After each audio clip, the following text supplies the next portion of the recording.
Hi, good evening. This is a slightly different video to what I've been doing up until now. This video is more about sort of other stuff going on in my life, as it were. With as I might have mentioned, I obviously I've been doing tarot readings, and I've done other little sort of trying out food in the past and experimented on different things, and now I've sort of settled on doing the tarot readings on this channel. But there is other aspects of my life that I'm probably going to start talking about as well, mainly because on Instagram, where I've talked a lot more about the subject of today, you're very limited in the length of videos, and not having to cut them, and it's just I feel like I'd be a bit more freer perhaps if I talk a little bit more about that on here. So I hope you will if be kind enough to listen anyway. Basically, I really want to talk about what's currently going on with my youngest son. I'll just sort of give you a little bit of a heads up. He's autistic, and we're currently trying to get him into a school. He's currently in mainstream, but he's on a part-time curriculum because he can't basically cope with what do I call it, full-time school. So I'll sort of go back to the beginning. I'm a little bit wishy-washy. I wasn't quite sure how to sort of introduce this. But basically, I was unexpectedly became pregnant at sort of 41, and it was bit of a shock. 41. And because obviously it'd been by the time my youngest was born, he my next one, my oldest son, was trying to think now. He was 9, I think. Was he 8 or 9? Yeah, I think there's 9. I think there's 9 years difference between my youngest and my oldest boy, and then the oldest one, my daughter, was 11 at the time when he was born. So, it was a big old gap and a bit of a shock and a bit of a major adjustment to life, but we all sort of pulled it through together. I had quite a difficult pregnancy with him, a lot of messing about that I would have not have wanted. I didn't feel I quite got the pregnancy I wanted, probably because I'm very over, I'm obese. I'm making no bones about that. I have a weighty problem, as it were. And also being over 40, apparently that meant that I had to basically see a consultant through my whole pregnancy, and I had to take blood thinners, and of course being scared of needles, that wasn't very pleasant, but I suppose in a way it got me over the needle phobia a bit, because it was like I had to do it myself and all that kind of thing. But I did feel coerced into the medical treatment, as it were. I didn't feel that I was being given bodily autonomy regarding my pregnancy. I felt my choices were kind of being taken away from me a little bit. And that wasn't a very nice situation. But anyway, we got to the birth and everything. I was induced, and everything just went really, really fast. I mean, all of my labours have been 3.5 hours, which is very, very quick for labours. So I always know that once labour kicks in, I'm in for a bumpy ride anyway, because fast labours are not easy labours. You might think, oh, well, my labour was 12 hours here, but you do sort of kind of ease yourself into it. When you've got a 3-hour labour, you're sort of 1 minute you're fine, and the next minute, bam, everything's just kicking off, and it can be quite intense and quite scary. But anyway, when he was born, I noticed that because they'd said to me, we've got to get him out. He's starting to go into distress, and everything else. And it was just, but anyway, he came out okay, and everything else. But I noticed like he had, his eyes were like really, really bloodshot, and it didn't go away for a very, very long time. And everyone kept saying, "Oh, that's normal. Don't worry about it." But like my other two didn't have that, so I do wonder whether he, something happened as he was being born. I'm sure somebody with a bit more experience might know what happened. I kind of worry maybe that the cord got wrapped around his neck or something. I know I had something, a condition as well, where I had too much water. And there was always the risk that I'd have to have an emergency C-section if, like, there was a prolapsed cord, and there's all these things that were scaring me with anyway. But I suppose in their eyes they just let me know the worst. But for me, I'm someone who has medical anxiety, and I didn't really want to be in a hospital, let alone all this stuff going on about, the worst scenarios. And I really didn't understand what it's like to, I just didn't feel they were very sympathetic anyway to my anxieties and my fears. And it was just, oh, well, you got to do what's right for me. I just felt I was being talked down to, like I was stupid and everything else. But anyway, so he's born, and then he has tongue tie, which meant that he had to have there's like a membrane that's means that it under the tongue, which means that the tongue can't move properly, and then that makes it really hard for them to latch on and feed. So that had to be snipped so that I could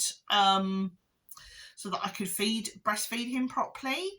And even then, he had to be partially bottle fed, which is a bit disappointing for me, because the same thing happened with my daughter when she was born, because she was born 5 weeks premature, which kind of, a lot of the way I was treated then triggered off the medical anxiety, and they knew all of this, so I told them all of this. But anyway, so again, more medical intervention, blah, blah, blah, blah. Get him home, finally, and at one point we ended up having to go back into hospital again because he's not feeding properly and he was losing weight, which was another thing that happened with my daughter as well. We had an issue where she wasn't feeding properly, and I had to give her less of me and more of the formula. Not that I wanted to do that. My older son, he's the only one I was able to completely breastfeed through the whole thing. He's the only one that I was able to, who didn't get any any formula whatsoever. So I managed to do it with one of them. The other two were sort of half and half. But I wouldn't sort of judge anyone for wanting to go that path. That's completely up to them. But I know for me, it meant a lot to me to be able to, feed my own child, do it myself rather than, a cow do it for me. But anyway, so we had all of that, and we got through that, and we got to solids, and everything seemed okay. All the normal, what, felt to me like all the normal milestones and everything else. I sort of thought, I can relax now, I can relax now. He's just a normal baby, so it's going to fiddle with the incense here. Up until just we sort of hit the, say, the terrible twos, as it were. And I think that was when I first got my first inkling that something wasn't right. He'd always been really, really, when he was in the womb, he'd always been really, really active, really, really, I was just like saying to my husband, he's wearing me out. He was that active, and the doctors sort of said, it's probably because there's more water in, you've got more water, so that's probably why. But he was like that when he was born as well. He was very, very active baby. Really, and he had no fear. That was one of the first things I noticed. He had absolutely no fear in anything. He was just in there. We're like, blimey, this one is got, we sort of felt like as parents that we were new parents again, if you know what I mean, because like we thought to ourselves, well, we've been all through this, we know what we're doing, but it felt like being a brand new parent again. He just felt very different. His whole manner was different. And then I noticed that he would pick up words as he learnt to talk. He would pick up words for a week, say the same word over and over and over and over again, and then completely lose that word and never say that word again. And I couldn't, that just didn't quite seem right to me. Now, when he was a little baby, I was at that time working as I desperately wanted to get back to work. Having 3 children, I didn't want to stay at home. I'd, gone to university to get a degree to try and improve my family's life, and here I am stuck at home with 3 kids. That wasn't part of the plan. Graduate baby wasn't part of the plan. So I was desperate to get back to work. So I decided to do what they call supply TA work, because I'd done a bit of that, and then I got a job as a TA in a school, only to find out I was pregnant. It sort of was like everything sort of went wrong. And so I went back into supply TAing because at the time my husband was on a 0-hour contract, and we thought, well, that will help things, and I'll try and fit my work around his work, and we'll try and make it work. And we did make it work for a little while, but eventually my husband started getting more regular hours. His job became permanent, and his job became more, the shift that he was doing meant that I would have to give up my job, because my job wasn't permanent. My job was just agency work. So in the end, I had to give up my job and care for my son. And the idea was, well, I'll wait until he's in nursery, and then I'll start looking for jobs. Great. So it gets the time that we're going to looking at nurseries, and we do notice he can't stay on his own anywhere. I mean, because we're on a low income, we're able to get I think it was 15 hours a week free when he turned 2. So I started applying to nurseries, and a nursery came and had, took him on, came to the home visit, and he's just everywhere. He's climbing the walls, But we got to a point where, because our house is the way it is, whereas with the other 2, I could leave them to do a job. I could leave them, go off, do a job, like, laundry, or go upstairs, or with my youngest, I couldn't do that, because he'd pull things down, or he'd climb the shelves, or he'd, he had a real thing for climbing, and he was doing, so someone had to stay in the room with him all the time. We were just thinking, what have we done wrong here? He just could not be left on his own.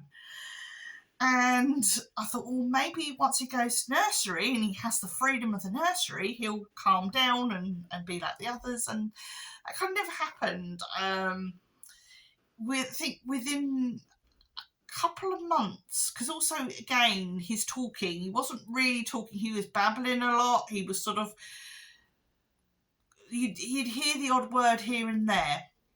And I said, well, if he gets to 3, 2.5, 3, I'm going to start worrying about it, because my husband, if you notice, he doesn't really speak. I said, well, children go at different rates, but I should have, my alarm bells were kind of ringing because I'd worked in special schools and I'd worked with children in mainstream and in special school who had autism and ADHD and all of that. So I kind of knew the signs, but I didn't want to impose them on my son because I didn't want to be thinking, I'm looking for things because I know what to look for. So you kind of have this thing of, you kind of know that something isn't right, but you don't want to say that because you might be wrong because of the children that you've worked with. So trying very hard to think, no, it's fine, it's just us, of just being over vigilant mummy, blah blah. Anyway, his one-to-one, what is one-to-one at the time, was his key worker, because when they're in nursery in the UK, they have like a key worker who looks after several children at once, and in the nursery, and they move key workers as they move up and move to different rooms. And I don't know how it is in other countries, but anyway, his key worker came to me and said, basically sort of confirmed all the things that I was concerned about. She says he doesn't speak and he's not playing with other children and he's very energetic, as she called it, and basically all the things that I'd been a bit worried about. And she sort of said, oh, have you thought about having him assessed for autism? Approaching the subject. And I kind of, she sort of approached her doing, she said, have you thought, get his ears tested first, because he doesn't respond to his name. And I know for us, we sort of, we hadn't kind of noticed it, but I think I'd sort of turned a blind eye to that. But they said, well, he's not answering his name at school or nursery. And so, yeah, we duly went and got his ears tested because his older brother had some hearing problems and he'd had to have grommets. So it was worth eliminating that. And when he had that hearing test, it was the total opposite. He was picking up sounds that we couldn't hear. Me and my husband were sitting there, and he's picking up all these sounds, and he's, because they have they send you to a room, and you sit and watch him, and there's TV screens on either side. This is how they do it for sort of non-verbal children or children under 5, whatever. And they just watched and they observed him, and he's playing with some toys, and then the sound goes on, and we can't hear it, but he can. And at some points, when we could hear the sounds and they were quite loud, he was getting a bit uncomfortable. And they, so there was definitely nothing wrong with his hearing. If anything, he had very, very acute hearing. So again, that's not the problem. It's not the issue here. So, and he was, again, very energetic, very difficult to control. He, and at that point, I'm looking at my husband and I'm saying to him, I think he may be autistic, because he's, it was like the sort of final thing, because I know if he can hear and he's not responding to his name, then that is one of the big red flags that he has autism, or that he's autistic. He shouldn't. It's very important to say he is autistic, not he has autism, because autism is not a disease. It is a different way of thinking. So to say someone has autism is not correct. They are autistic. That is their identity. So making sure I get that right.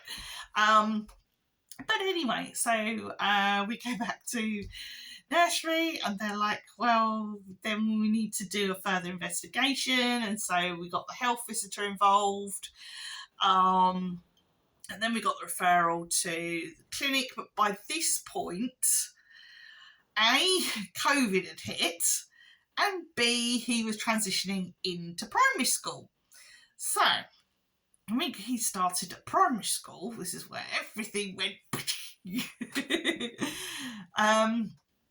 I brought him to the afternoon session. He was like his introduction session, and because by this point nursery had started to assign. They got extra funding for his, even though he wasn't diagnosed, they were managing to get extra funding for him to have a one-to-one because he couldn't be left on his own.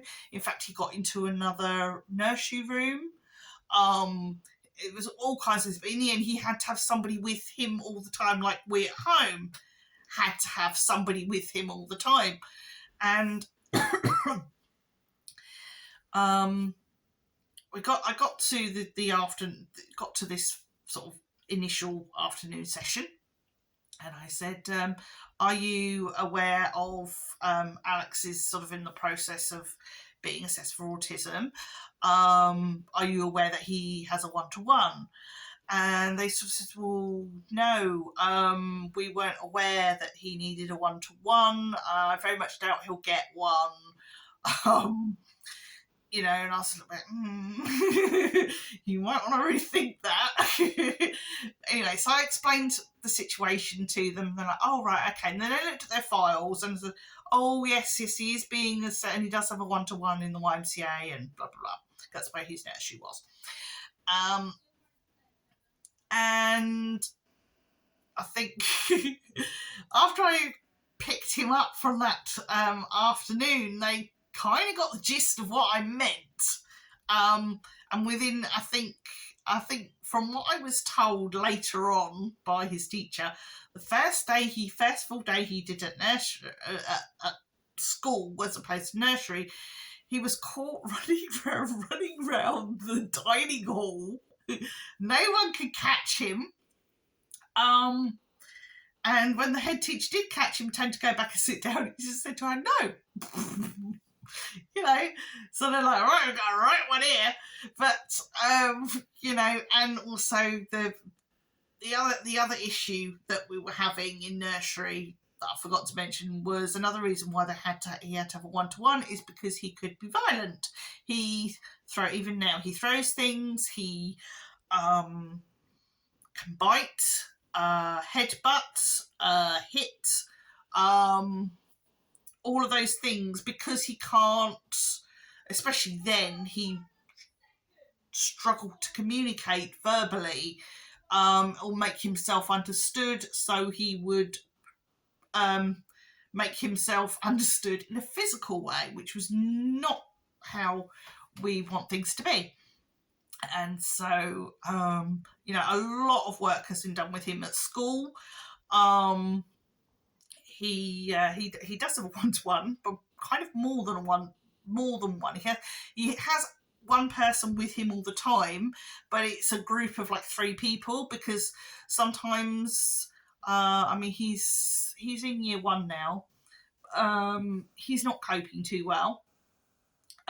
He can't cope in the classroom, although sometimes he will, because basically they have the 2 like year 1 classrooms, and then middle as an activity room. That's where he spends his time, because they're trying to move him away from wanting to go back in reception and nursery, because that's where he feels more comfortable, in reception and nursery, and they're trying to move him away from that.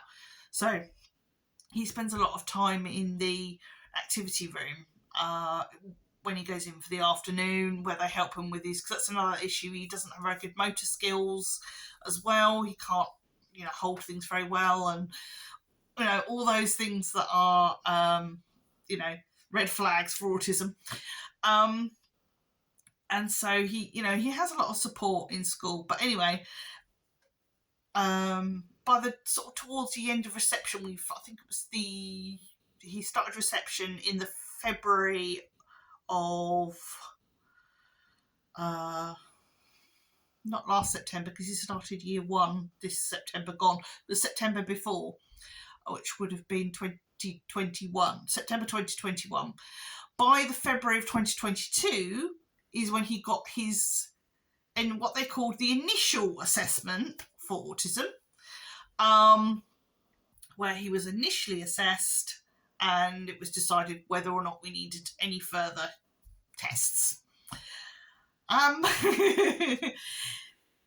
Beforehand, he'd already had an assessment in school. So he'd been seen in school by, I think, an educational psychologist, and various other visits that they do in the school. And then he had this sort of like his first initiatory test or examination, as it were, in the at the clinic that he was sent to. And basically we went into this big room, massive room, and there's a lady there who is actually the neurodevelopment, because she'd phoned me previously, like about 6 months beforehand, and sort of said, well, it's going to be a while before we were able to do anything. Waited and waited, eventually got this appointment. And she was the neurodevelopmental specialist. And so Alex, my youngest, to him it was just, he met this lady and went and played with her, that, you know, in his way, whilst the doctor, sort of paediatrician, sat the other side of the room with us, and we were discussing Alex's health and his you know, all of his issue, you know, all the stuff that happened to him and stuff. And in the meantime, we can hear him in the background where the neurodevelopmental specialist is saying, oh, no, don't do that. And he's just going into all the spaces that we tell him to keep away from, getting up on the tables, even slapped her. And we're going, oh, God, I'm really sorry. And she said, no, I'm doing things to find out what his reactions are. So whatever I'm doing, it's all deliberate, you say. So we then had a wait of about 3 months. And you know, all this time we're having to wait is time that Alex is not getting the support that he needs, you know, because we're also getting in the meantime as well, he was getting an EHCP done, which for those of you who don't know what an EHCP does, EHCP is in the UK, it's a very important document for children who have special needs. It is a legal document that is meant to go with them right through their education. And it can be amended and changed and what have you. But with Alex's, what it actually means is educational health. The education health. I should know this off by heart. But it's educational health. I can't remember the last 2 words. I think that's getting a bit late. But anyway, educational healthcare plan. That's it. It's the educational healthcare plan. I got there in the end.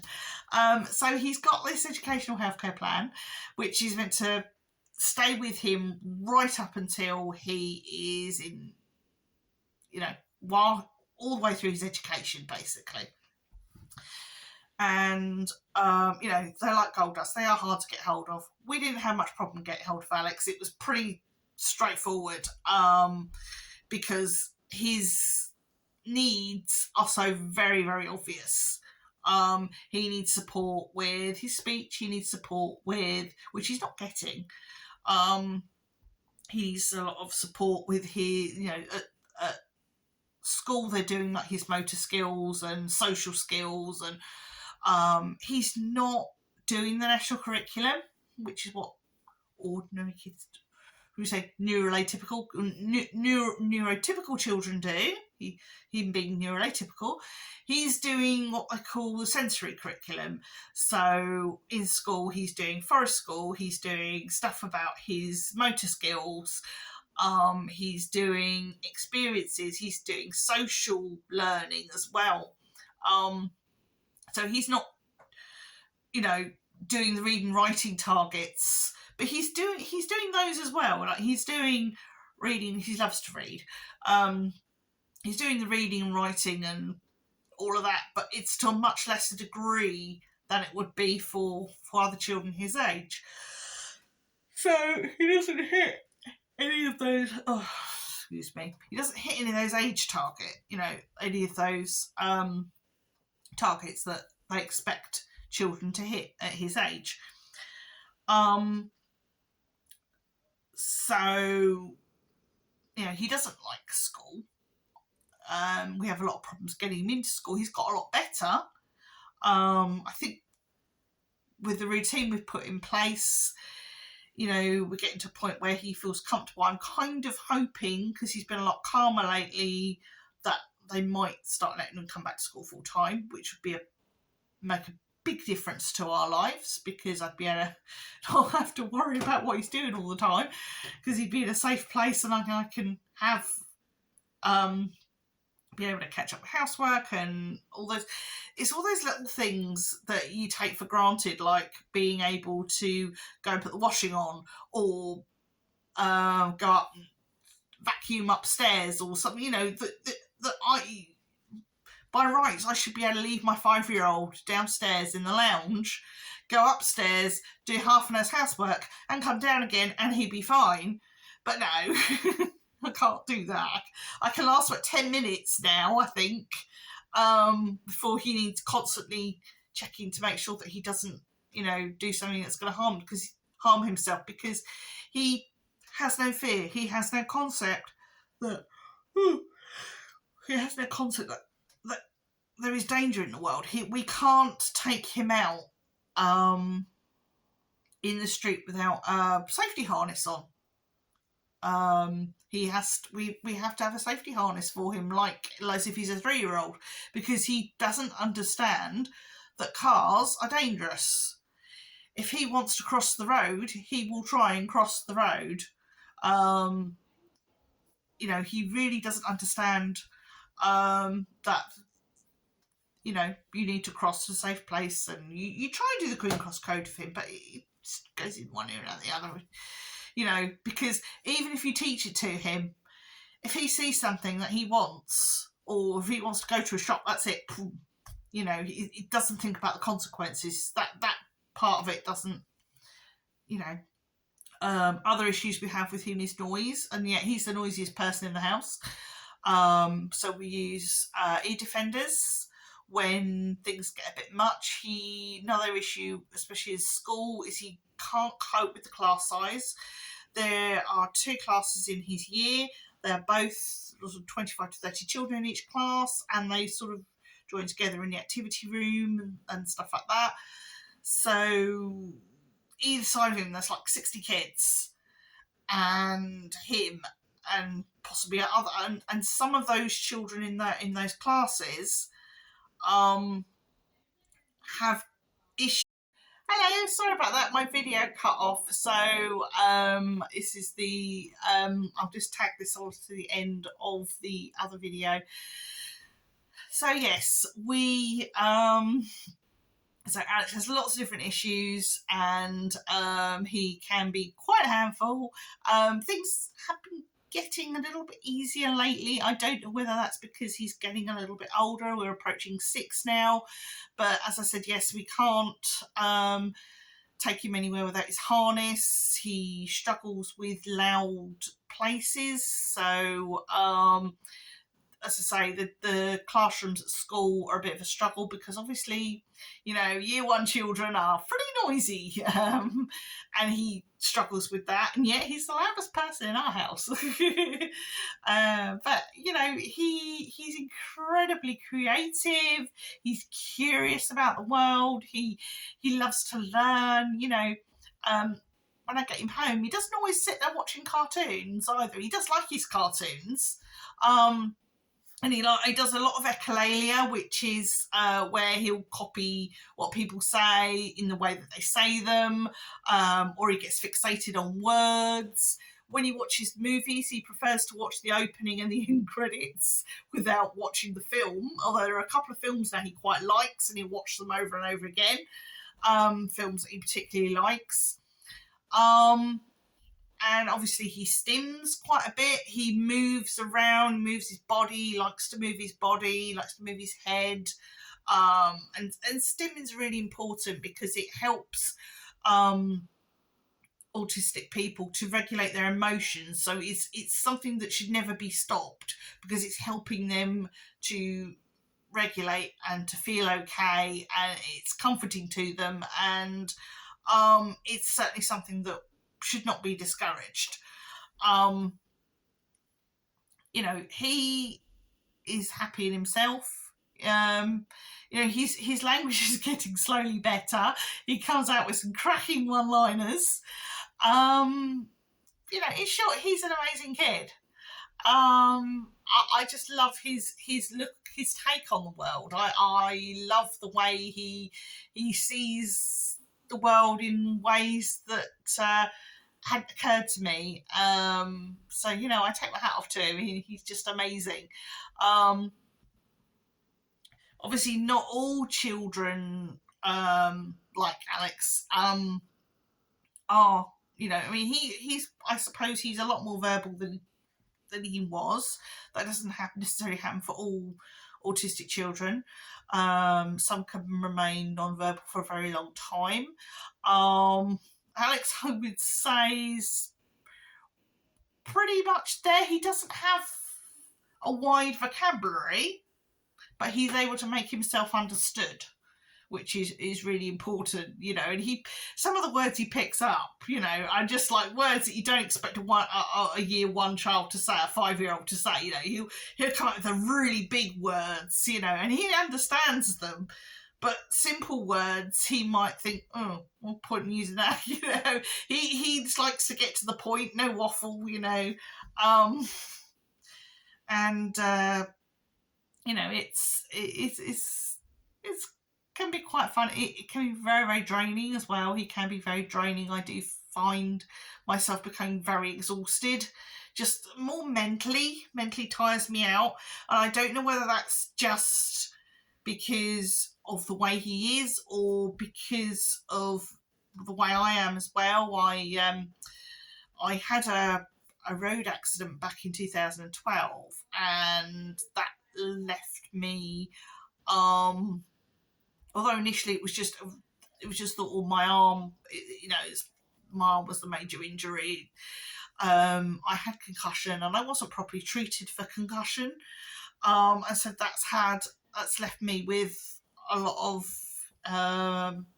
short-term memory issues for a very long time, and I had to kind of relearn a few things like making tea and things like that, and even now I get quite anxious about things, and he can be quite mentally draining. So you got me sort of.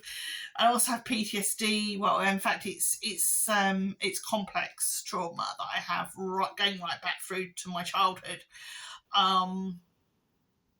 Some other videos might explain that a little bit more. I've got videos about aspects of my childhood that were not healthy, and they're a different video. This is about my son being autistic, not about my childhood. So if you want to look at that, go and look at those. I actually found those quite therapeutic. They were quite hard to do, but they were quite therapeutic because I'd thought about making the channel go a particular way, and when I'd done those videos, I didn't need to revisit that part of my life anymore. It was very therapeutic to do. So anyway, so here we are. He's now, as I say, he was in full-time school, and then October half term, they sort of said to me he's not coping, and school felt really he needs to be in a specialist provision. And so at the moment, that is what our aim is. So he only goes into school for 3 hours a day. He doesn't go in with the other children. He goes in through the school office because he finds that part of it a struggle, and also coming out, it's all just a bit much, it's too chaotic for him. So he comes in and out via the school office, which is a much calmer environment for him, and he leaves before all the other children leaves school and he arrives before all the other children.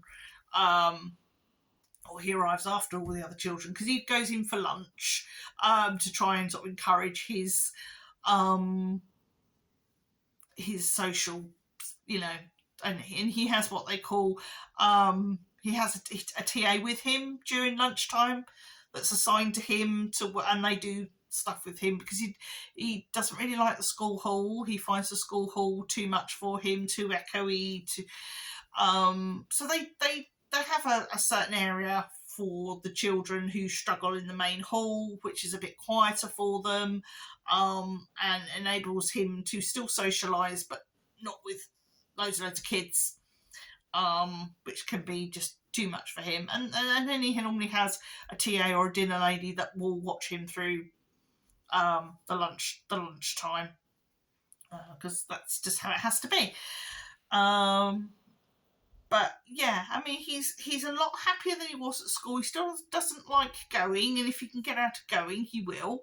But you know, we've been a lot more settled. I mean, things were getting to the point where it had to be me and my husband, or me and my oldest daughter would have to take him to school because he could get quite aggressive, and he still can sometimes turn if he doesn't want to go in, and he'll suddenly change his mind and I'm going home, or I want to go to nursery, because he still talks about nursery and how he wants to go to nursery, how he doesn't want to go to school, and so we have to sort of deal with that situation as it arises.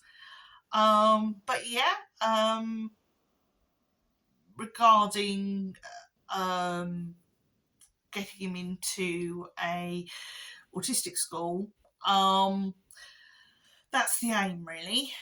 I'm sort of trying to contact the council at the moment because we'd had another meeting about updating his EHCP, and they were supposed to be sending me a draft of the new one, and they haven't sent it to me yet. And I've now sent 2 emails and I've not had a reply, which concerns me greatly. And also now, so I'm none of the wiser as to whether there's supposed to be a panel that's would advise which children need to go to which schools, special schools, and what places are available and stuff. And I've not heard whether he's gone before panel yet, his case. I don't know when his HCP was going to be updated. They said to me, or initially I was told it was going to be early January, was what I was told. Well, we're now into February and that hasn't materialised, so that is concerning. So at the moment we're kind of stuck in limbo because he's in a school that's not suitable for his needs, and they are doing everything they can, more probably than perhaps what they should be doing. They're trying to do everything they can to keep him in school, because he did have a couple of,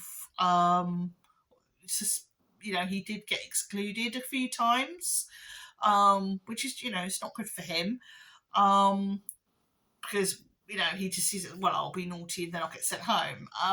We're getting a lot less of that. He was sort of doing things like throwing things at members of staff, throwing things at other children, biting was another big issue, hitting, and we're getting less of that now. We're getting a lot less of that now. And, they absolutely adore it. They don't want him to go, but at the same time, he needs to be in an environment that is more suited to his needs, with people more qualified to teach him than where he is at the moment.